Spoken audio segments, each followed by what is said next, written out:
Happy Wednesday, everybody, and welcome back to another round of My Patriot Report Live.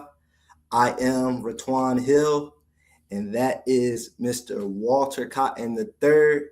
And for individuals who don't know who Mr. Cotton is, this is the first national spokesperson for the service-disabled veteran-owned small business community. We talk about the individual who helped move the service-disabled veteran contracting needle from 750 million to well above 19 billion, 150 billion in other communities. Also, the individual who created what you know as the All Small Business SBA Mentor Protege program. So, needless to say, this is a legend. We got a legend, so y'all need to treat it like a legend. But Mr. Cotton, how you doing today, man? Hey man, I'm doing well, even better after an introduction like that, man. Where do I send the check for the endorsement? I'm doing well, thank you. Yes, sir. Yes, sir. I wanted to start this conversation today with something I guess I would say inspire me. I wouldn't say inspire me, but it led me to some thoughts, and that was a interview I was looking at. Interview yesterday. I was looking at the Moonshot podcast where they were interviewing Elon Musk, and it was a couple things he spoke about.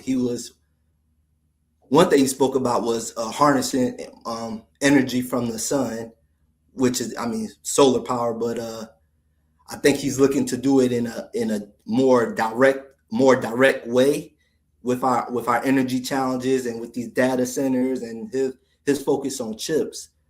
But another thing he was speaking on that I wanted to hone in on was about universities and colleges being obsolete with this age of AI. We got college costs are going up, student debt is up, consumer debt is up, morale is down.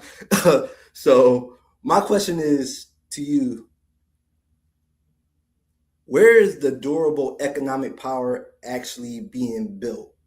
Who's the winners and losers? Wow, Mr. Hill, I'm gonna just chastise you, man, because you asked these complex questions, man, that are just so loaded. We could do a whole show on just that one question, right? If we start with the assertion that came from the question that you asked about higher education, right? And the implication of AI on what parents should be talking about or talk to their children about as it relates to college degrees, and have we gotten to a place where the paradigm has shifted, right, where you can't justify the cost of that 4-year degree along with the student loan that is going to relegate you or your parents to permanent indentured servitude, paying it off. I think that there's a good argument for asking that question, right? We may be at that critical inflection point from an academic perspective where we need to reinvent that environment and maybe take a fresh look at how we look at it. And this is coming from a gentleman that has a daughter, right, at American University right now, $27,000 a year, right? No, a semester, right? Sorry, missed that one, right? So, we need to take another good close look at how this technology that is AI is changing the game. And, we got to let those institutions that no longer make sense go. And I know there are those people that are hanging on for dear life because they didn't read the memo, right? I was coming back from Buffalo and stopped through Syracuse, and I go to this place called Vagabonds, which is one of my favorite clothiers every year. And we were talking about the old Singer typewriter company. You guys may not know that typewriter company, but they used to be housed in Syracuse, New York. They used to have a manufacturing facility, and they made the poor decision of investing in the build out of a new typewriter manufacturing facility just as the PC was taking off. They missed the curve, right? Just like Kodak, right? Missed the digital curve, right? And so in this particular season, we've got to make sure that we are looking at where the cheese is moving and how technology is impacting the decisions. Case in point, there was a season when we had a rubber shortage in this country, right? Because rubber was made from the rubber plant, or should I say tires and things like that came from the rubber plants. So when there was a shortage of rubber plants, right, there was a shortage of rubber. And then technology allowed us to come up with synthetic rubber. And what went from scarcity yesterday became abundant overnight. Same thing in the information technology space. I'll give you a little insight on the telecommunications space. There used to be congestion in the telecommunication networks, right? Because we were utilizing fiber optics. And the fiber optics was a problem because getting additional fiber optics meant you got to put undersea cables and yada, yada, yada. And then someone came up with the idea of spectrums of light, right? They realized that they were only using a narrow band spectrum of that cable. And so what was scarce, right? The white fiber optic light became abundant when they realized that they could utilize all of the spectrums and each one of them could carry an equal amount of data. Here we are with AI, right? AI needs to be trained now because it'll hallucinate on you, but it has reduced the need for you to have common issues or common assets. You know, I'll give you a case in point because you and I have a strong relationship and I rely on you as my second brain almost. And, you know, this morning I was thinking about something that's related to the NDAA Shield contract that we're working on, right? And the question that I wanted to answer was, are there any other tribal concerns that have been awarded a prime position on the NDAA Shield contract? You know why I'm asking that question. And I was like, I'm going to call you and send Ratwan a text. And something in my mind said, ask AI, right? Mm-hmm. So this is an example of how technology has taken a labor intensive event and it has removed it from the equation. So what do? Right? You know, do we still, look for that calculator when we're trying to find out what the hypotenuse of an isosceles triangle is? Or do we ask AI? Right? Yeah, I'm gonna ask AI. Right? Right? You're trying to figure out what the Pythagorean theorem is today, right? Do you go, drudge through a bunch of books, or do you ask AI? So the future generations are going to have that luxury. So we need to get out of the mustard today, right? Those institutions where they've got the sage on the stage, trying to convince you that you can ignore the man behind the curtain. We need to stop that right now, right? Because our pivot, where we pivot now, is going to really depend on how we look at things, how we see the future environment. And I'm infected by our ability to manifest the outcome that we want. I'm stuck on the idea that we have the ability to imagine the kind of America, the kind of communities and environment that we want. And one of my colleagues, you guys may remember William Randolph and I, he's a part of our training program, told me about a trip that he took to Abu Dhabi. And when he was on the plane on the way over to Abu Dhabi, he read the magazine that gave him the history of Dubai and all of that.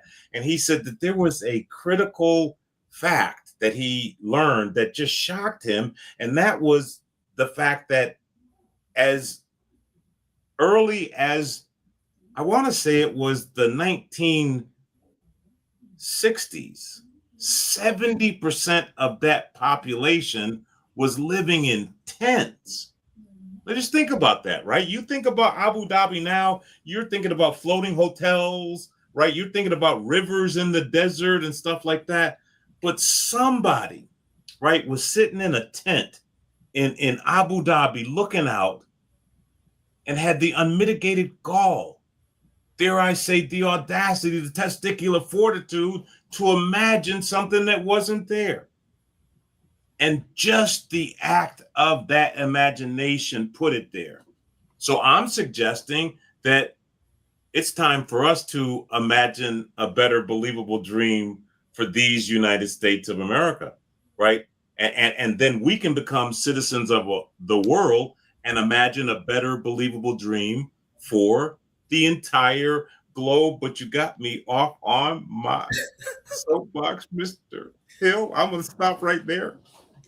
Yeah. So, and I want to take this university string of thought, of consciousness, and take it a layer deeper.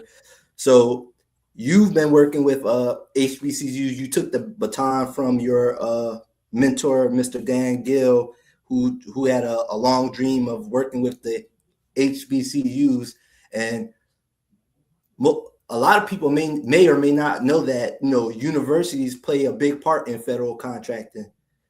From sponsorships component to the sponsorship component to research and development to engineering components, and HBCUs, I believe they said they had about 18% of graduates that were in STEM majors.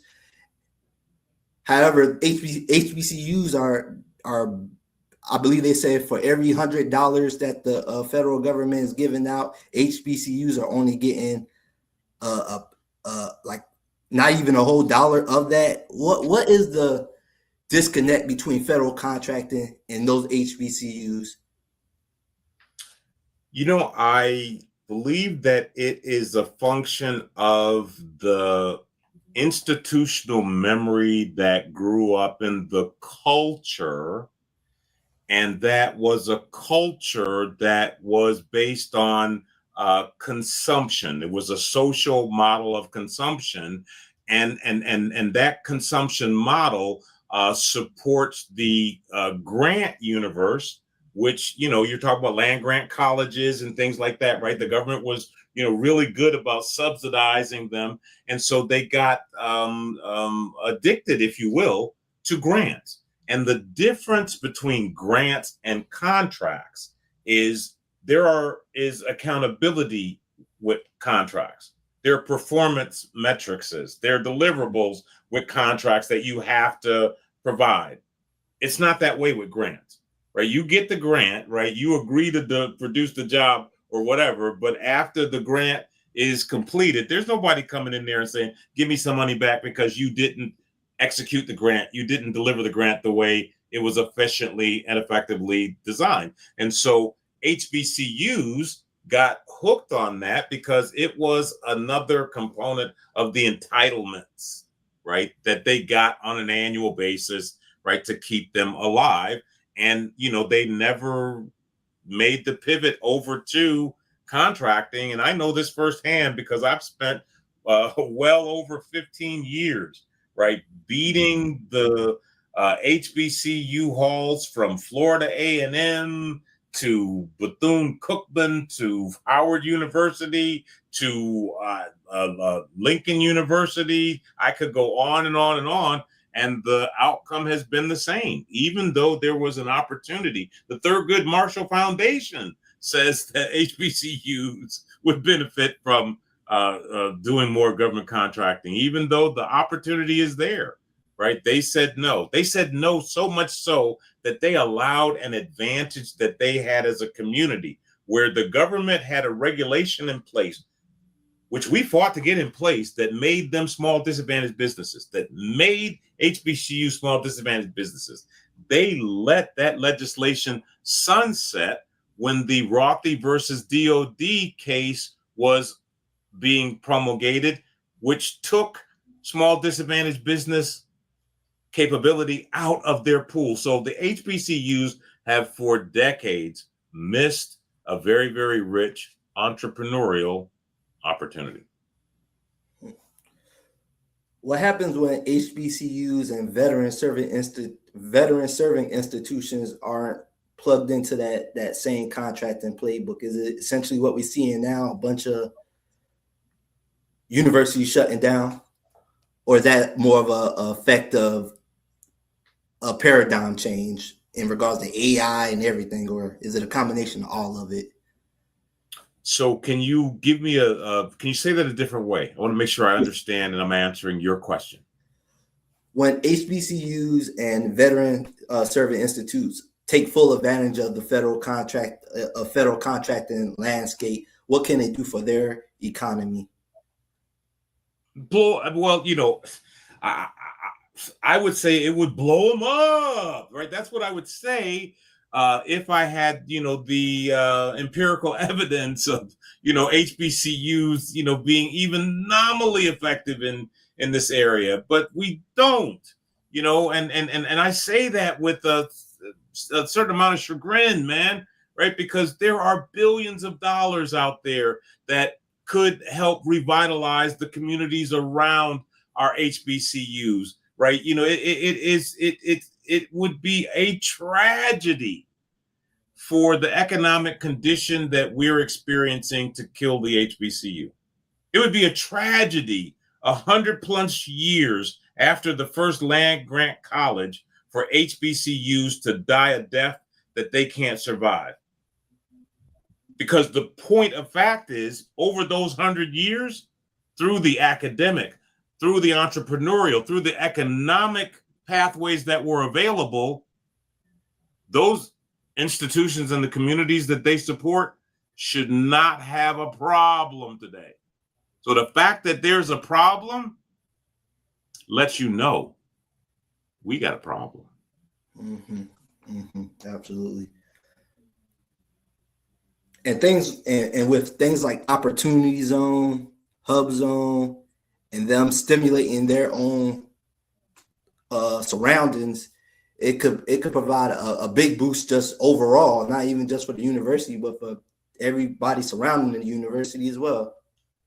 It is a true statement that most historically Black colleges and universities are in communities that are surrounded by historically underutilized business zones, right? And so the opportunity for those colleges and universities to be the economic engine, right, that vitalizes or revitalizes those communities exists. And the fact that these institutions, I mean, these are supposed to be the best and brightest in our society. The fact that these sages on the stage haven't figured out how to monetize the geographies that are around them. They haven't figured out how to scale the intellectual assets that pass through their corridors, right, is a problem. It's a problem that suggests that we need to change the way we're looking at things, right? We need a better believable dream, right? That's why I have that slogan out there, right? We can't continue to do things the way we did them before and expect a different result, right? And we, the people, need a better believable dream, because the one we got right now, it ain't working. It ain't working. Yeah, that's true. That's definitely true. So is your goal still to work with a HBCU and be able to build that, and partner with them and teach them the way of the cotton method and being able to scale and bring that revenue from federal contracting that they're missing out on? Well, I actually have gotten the call from my alma mater. Those of you who've known me know that I'm a graduate of the University of South Florida.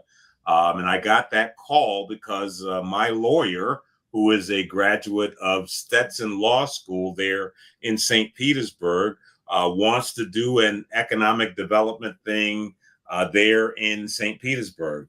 And so I'm going to take my rich talents and economic development capabilities, and I'm going to drop them back into the institution that gave me the intellectual foundation that allowed me to birth the things that I'm able to share with the community. And if there is a HBCU that's within the sound of my voice that wants to take advantage of the unique gifts, talents, and abilities that God has blessed me with, holla at your boy. I will arrive. Wait, did I just hear you make a decision? Was that a was did you get? Yes, you did. You did. You heard me make a decision. I've decided to anchor the economic development assets in St. Petersburg, Florida. So we're going to do a major powwow. Pay attention to the terminology that I'm using, because I'm using this language for a reason. There in St. Petersburg, right now we're looking at the Salvador Dali Museum as the site for that event. The objective is to have Governor DeSantis come on down to St. Petersburg and introduce this $50 billion economic development event that we are delivering to the Berg. So yes, Mr. Hill, your powers of deduction are strong. Florida it is. Yes, sir.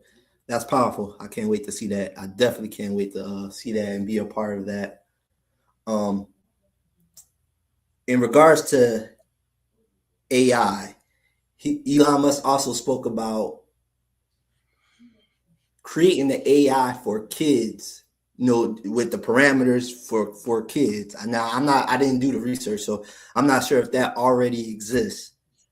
But I'm thinking, okay, now we talking about niche markets for AI. What are your thoughts on that being the replacement for school? Essentially, it seems like kids are out of school more now than they are in school since COVID. So, what are your thoughts on the AI being essentially replacing teachers in schools and that being the new form of education? Well, let's be honest with each other when we start talking about indoctrination versus education, right? Because you've got a lot of kids that are coming out of these, institutions of learning that we call it, that can't read, write, and spell their own name. I mean, this is real talk, right? We got adults that are walking around this society right now that have not certificates of graduation. They have graduation certificates that they got from schools, right? And you riddle me how that happened.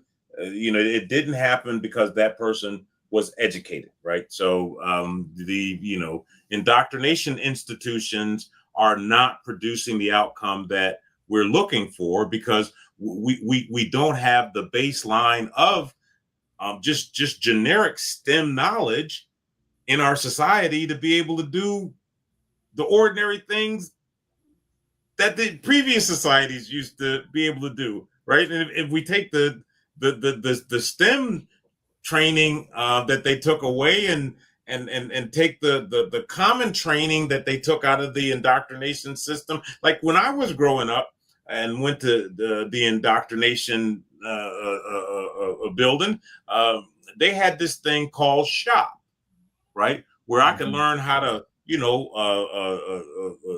use a lathe, right?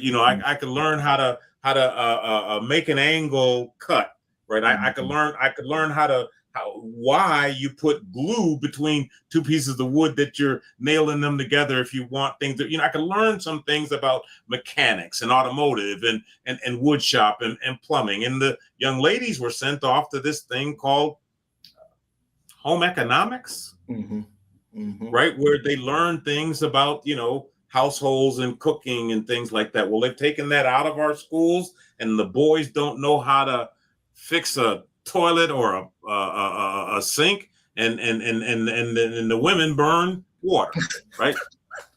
you know?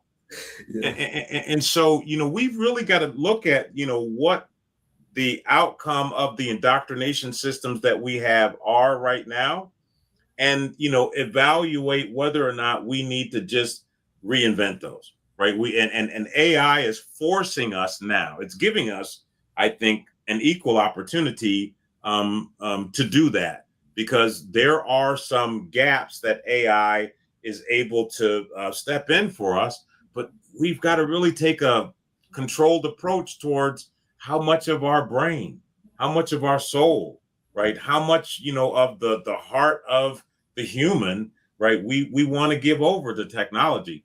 And so, we're at that critical inflection point where a decision has to be made. And I would suggest that we tread lightly. And I get real, animated about this, because something in my spirit is just uncomfortable. Like we head into a singularity. Yeah, yeah, yeah, That part right there. yeah. And that's funny you said that, because that was one of the things Elon Musk said. He's like, man, we're already in the singularity. We're already in that phase. He said, but he's optimistic, even though his word doesn't speak for everybody. But when you look at everything that's happening, you can see the integration. You can see the integration. That's what I'll say. Well, I mean, if it looks like a duck, it quacks like a duck, it paddles and walks like a duck, well, by gosh, I think you got to call it a duck. And we've got some things that you've got to really pay some attention to. I mean, there was this whole thing about, how global warming was, causing these challenges, and, we had to go into energy conservation, and all bets are off now, right? We need to do everything that we can to get, all of the energy that we need to drive the AI outcome.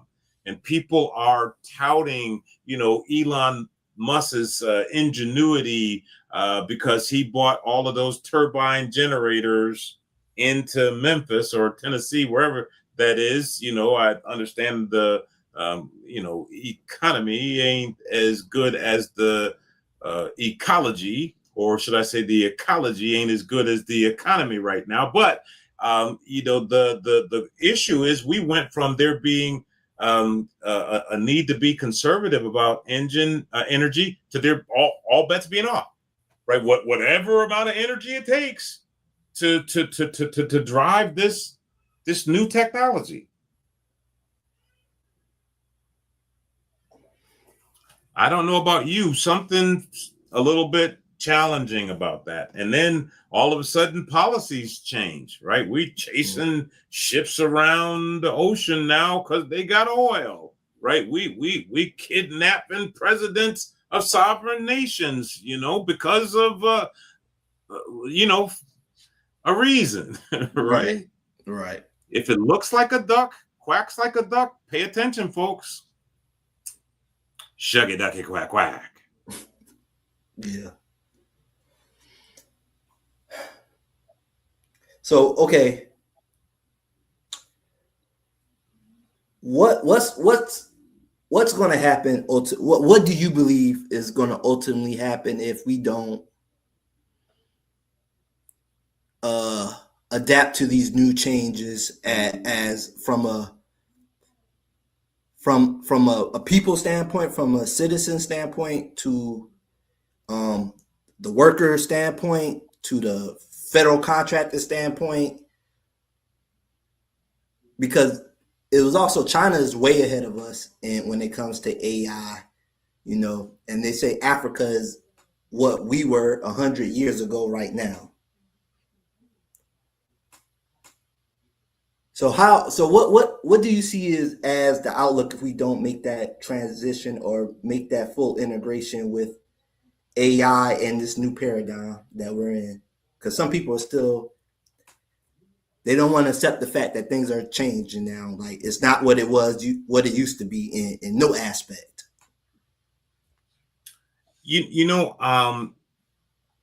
I'm an eternal optimist when it comes to these United States of America. And when it comes to the spirit of the people of these United States of America. And we've been through a lot of adversity, right? Mm-hmm.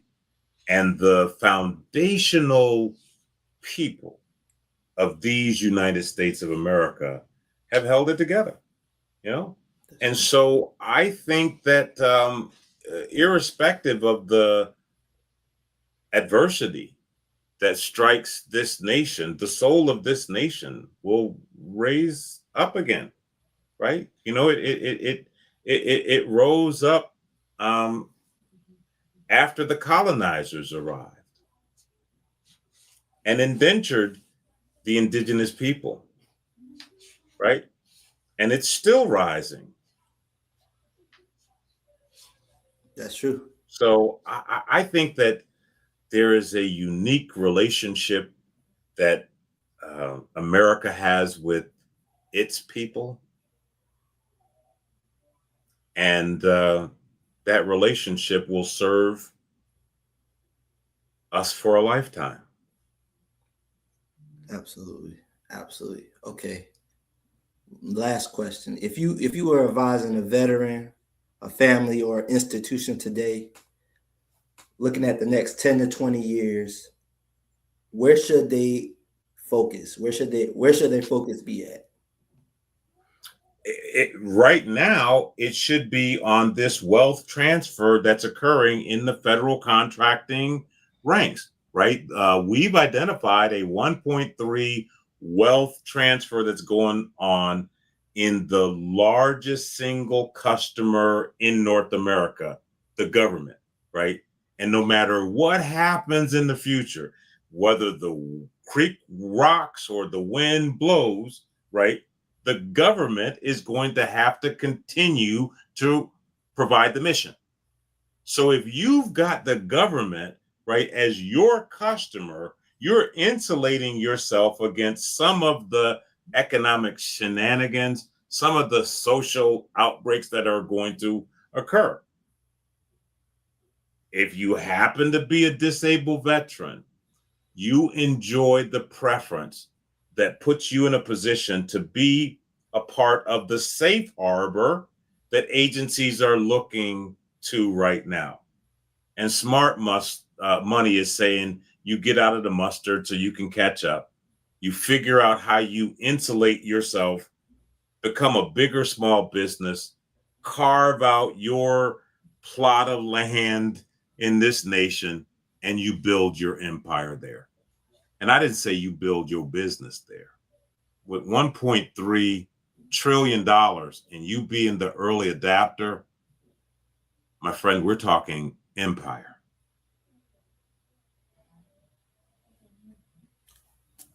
And with that being said, I am Ratwan Hill, and that is the Mr. Walter Cotton III.